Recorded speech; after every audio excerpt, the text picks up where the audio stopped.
na ninajua tutafanikiwa. Praise the name of the living God.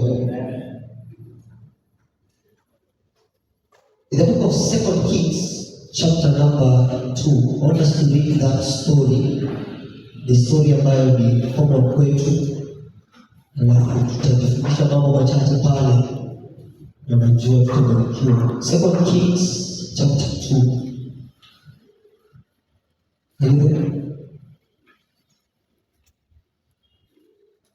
I want us to read together. We believe we can read together in the house of God. Amen. Siruhusu tusome hii ambayo inafanana ya kila mtu katika jina la Yesu. I want us to read 1, 2, 3, go. I believe we can read better than that. Turn in my class. Amen. 1, 2, 3, let's read. 1, 2, go. The Lord has sent me to Bethel, but Elisha said, as surely as the Lord lives and lives, so they went around Bethel. Let's continue. The company came out to Elisha and asked, "Do you know that the Lord is going to take your master from you today?" "Yes, I know," Elisha replied. "But do not think of it." Then Elisha says again, "Stay here." Elisha, the Lord has sent me to Jericho. And he replied, "As surely as the Lord lives and as he lives, I will not leave." So they went to Jericho. Let's go to Acts 8. The company of the prophet Tuendelee. Let's read from it's verse 5 to then about 8. We're in verse 5 going to 8. Today I want us to read the scriptures together. Now 1, 2, 3, go.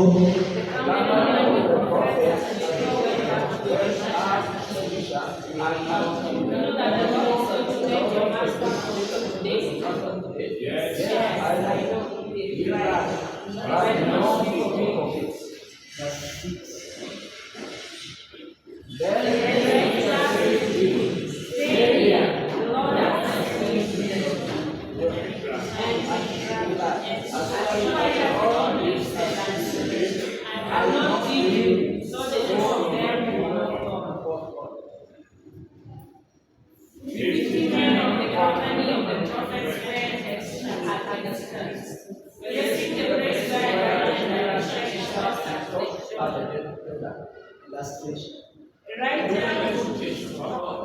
rolled it out and struck the water with it. The water divided to the right and to the left, and they turned them from out the ground. Haleluya. Sasa ukiona mwalimu unapigia makofi, si ndio? Unaheshimu mwalimu. Unaona hata sisi kusoma pamoja inakuwa tu barua. Ukiona mwalimu wa mtoto wako unamheshimu sana. Sababu kama angeweza kusustain watoto wetu na wanasoma kwa pamoja na sisi tunakuwa ngumu. Unaona wanafanya kazi. Amen. Haleluya. Bwana Yesu asifiwe sana. Nataka kuzungumza kitu kutoka mstari wa 8, lakini kabla nizungumze what I want to speak from verse 8, I want to take you through something in these 8 verses. Then we are going to study something today na tutaona na tutabarikiwa. Elisha amegundua ya kwamba Elijah anaenda kutolewa, anaenda kumwacha katika in that line of ministry. Unaweza sana. Na ikafika mahali Mungu akaanza kuzungumzia Elijah katika safari ya hiyo siku ya kuwatenganisha, yani to separate him, to take him from this earth to heaven. You all know that Elijah did not die, he just ascended. Praise the name of the living God. But there is something that is happening here in the 8 verses ambazo tumesoma. And I want us to build the foundation of what I want to speak about today through the 8 verses. Then I'll speak of verse 8 specifically. Praise the name of the living God. Amen. So Elisha akagundua ya kwamba mkubwa wake ama the prophet who is a Syrian anaenda kutolewa na he is going to be removed from his company in that day. Akajua ya kwamba this senior ambaye yeye alikuwa akifuata kwa miaka kadhaa. Kumbuka Elisha was not a prophet before, but he has followed Elijah. He has become a servant of Elijah for some time. You know, Elisha realizes that Elijah is going to be taken away this day. But something is happening here. After Elisha realizing this, Elisha takes a step that is different from the prophet that existed in that time. One thing I want us to note here is this. In this case, si kumaanisha kwamba manabii walikuwa ni Elisha na Elijah. Praise the name of the living God. Kwa siku hizi za Elijah na Elisha, si kumaanisha manabii ambao waliexist kwa muda huo ilikuwa tu ni Elijah na Elisha. Biblia inasema kulikuwa na 6,000 other prophets ambao hawako wameinamia bahari. Hello? So it means that this time, this Elijah was not the only prophet who was behind Elijah. Are you following what I'm saying this morning? So this day when Elijah is following Elijah, there is something that is different that he's trying to demonstrate to us, that is going to ask us to what I want to speak about today. The Bible says that Elisha followed Elijah at every step. Tumesoma Biblia ikisema kwamba Elijah akaambiwa na Mungu, nataka utoke hapa uende mahali fulani. Lakini Elisha ako nyuma anafuata. Praise the name of the living God. Unajua katika maisha haya ambayo Mungu ametupa kuishi hapa duniani, He has always placed a certain kind of authority. He has always placed a certain kind of authority over us. And for us to access to dimensions that authority is flowing into, we need to be submissive to that authority. Praise the name of the living God. I'm telling you this. Those who do business, I talked to Pastor Robert a lot. Na nikamwambia siku moja ile siku alikuwa anataka kuanza kuuza nguo, he went and approached Loga. Sio? Loga, wakaenda na yeye Nairobi. Akamwonyesha, this is what you are going to buy, this is what you are going to bring forth, and this is what is better, this is where you're going to be buying, and then he left him all of a sudden. Praise the living God. So I want to show you something here.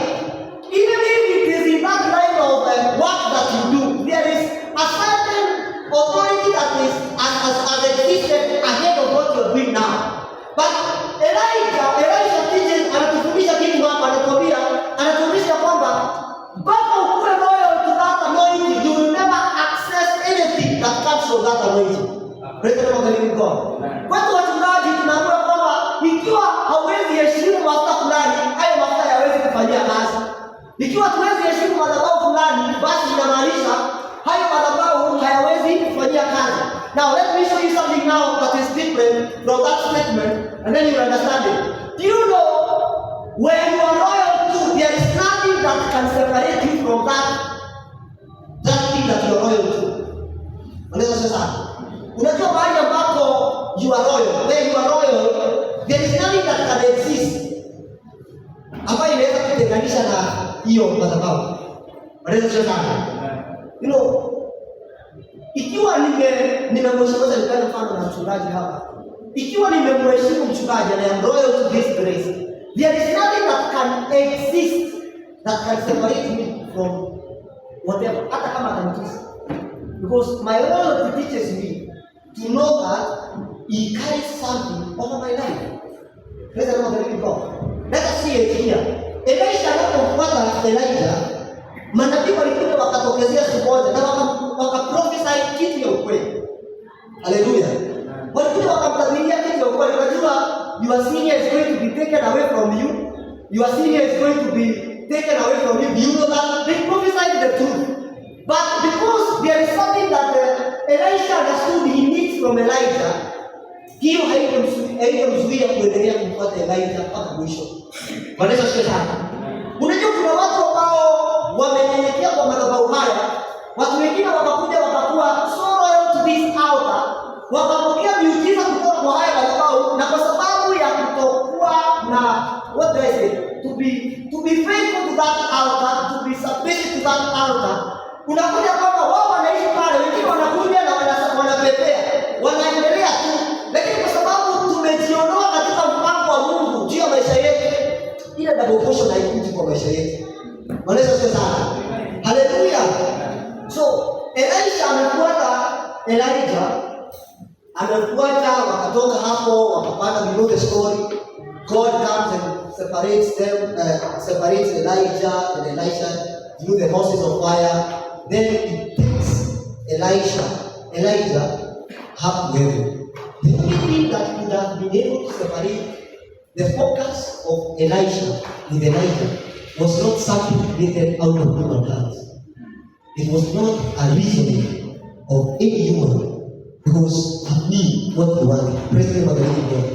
Na mimi nataka kuambia kwamba kama kuna kitu ambacho ni cha maana sana, upokee kutokana na Mungu. Usipokee kitu ambacho kimeundwa na mikono ya mwanadamu, ambacho kitafanya ukuwe na gap between Elijah na Elisha katika maisha yetu. Bwana Yesu asifiwe sana.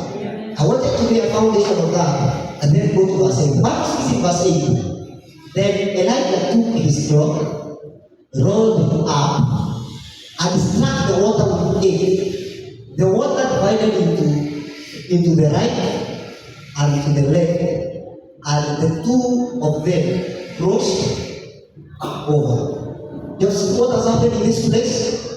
The Bible also tells us that after Elijah took it to heaven, he built the same clock. And the Bible tells us that Elijah alipokuwa anarudi, he used the same clock to cover the same place, and there was a way that was found. Praise the Lord, the living God. Amen. So wakati tumekuwa submissive to a certain authority, to a certain grace ambayo Mungu ametupatia, by all means we must be ready to receive something from that anointing. Praise the Lord, the living God.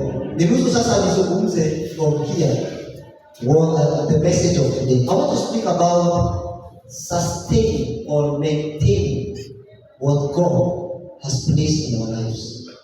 Praise the Lord, the living God. Kutunza. Unajua ni hatua moja kukuja na upokee a business. It's one thing to pray that God may give you a job. It is one thing to pray that God, I need a new beginning. I need a new beginning of our lives. Every time we are starting a prayer session, dada anakuja anapaka mafuta. Like the Sunday, ile Sunday ya kwanza, he came and anointed us, and he told us that it marks a new beginning of our prayer lives. It is one thing to start a new beginning in our lives, lakini ni jambo lingine kutunza, to maintain this clock. Unaweza kusema na mimi nazungumza na watu ambao they have received a certain clock in their lives. A clock ambayo waliguza nayo Jordan na mlango ikafunguka. A clock ambayo ulikuja hapa uka receive a certain grace. Let me give an example again with our dad. You came and saw how dad used to pray in a certain way, and you started praying the same, and you started experiencing a certain result like Elisha did. Elisha alipokea hiyo kutoka akaona Elijah aligonga na ikafanya. Praise the Lord, the living God. But in mind, it is another thing to maintain that. Unaweza kusema nataka niwakumbushe niwaambie kwamba kuna wachungaji wakubwa ambao tunawafuata, lakini kwa muda fulani walikuwa wanaonekana ni kama wanang'aa sana wako juu, lakini baada ya muda fulani tukajiuliza walienda wapi? Praise the Lord, the living God. Walienda wapi? There are people who did it in a certain time, after a little while wakapotelea kabisa, na tukaanza kusikia kama wako na Mungu tena. Praise the Lord, the living God. Because it is one thing to receive this clock. It is one thing to receive this clock in our lives. It is one thing to receive a certain mantle from a person. And it is another thing to maintain that grace. Praise the Lord, the living God. Bwana Yesu asifiwe sana. Ni jambo moja kuomba Mungu atubariki na biashara nzuri. Ni vizuri tunaomba Mungu, msimu huu tunaomba Mungu ya kwamba mwaka huu tutafanya mikutano ya kuguza maisha ya watu katika mji huu. Ni kweli tumetoa fedha, watu wametoa fedha, we have invested in prayer. You have invested in so many things. That is a good revival, a good beginning. But it is another thing to sustain that fire for some time. Praise the Lord, the living God. Ni jambo moja, nimeona wazee walikuwa wanakuja hapa Friday. I used to see them, they are more than 15 every Friday. Am I correct?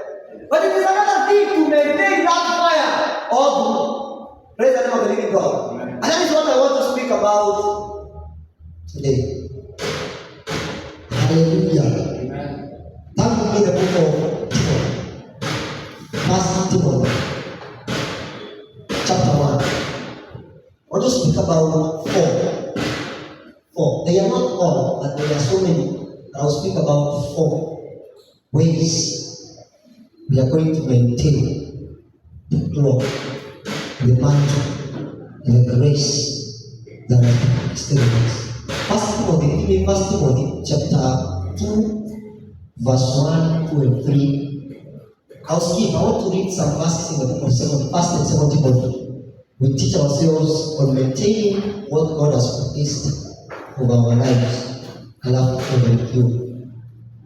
1 Timothy chapter 1 from verse 1. Now we can read together. I urge you then, first of all, that request and prayer be made in intercession and thanksgiving made for everyone, for the kings and all those in authority, that we may live peaceful and quiet lives in all confidence and holiness. Verse 3, Bible says, this is good and pleases our Lord Savior. Verse 4. No, this is not what I want. This is my second part. I'm saying chapter 1, verse 1 to 3. We read that. That's what I do to very close by that point.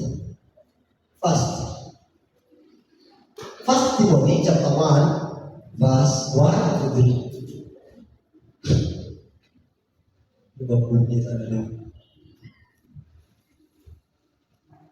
All right.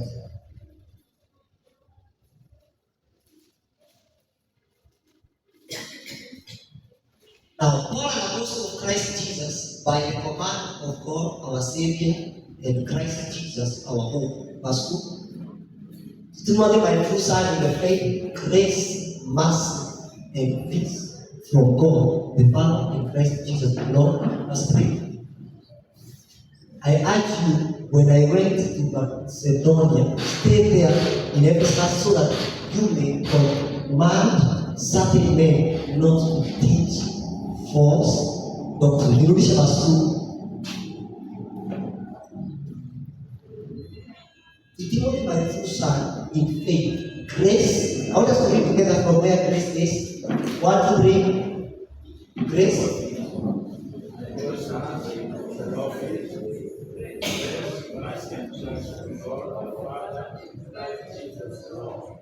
I want us to read from where grace is. 1, 2, 3. Grace. Grace.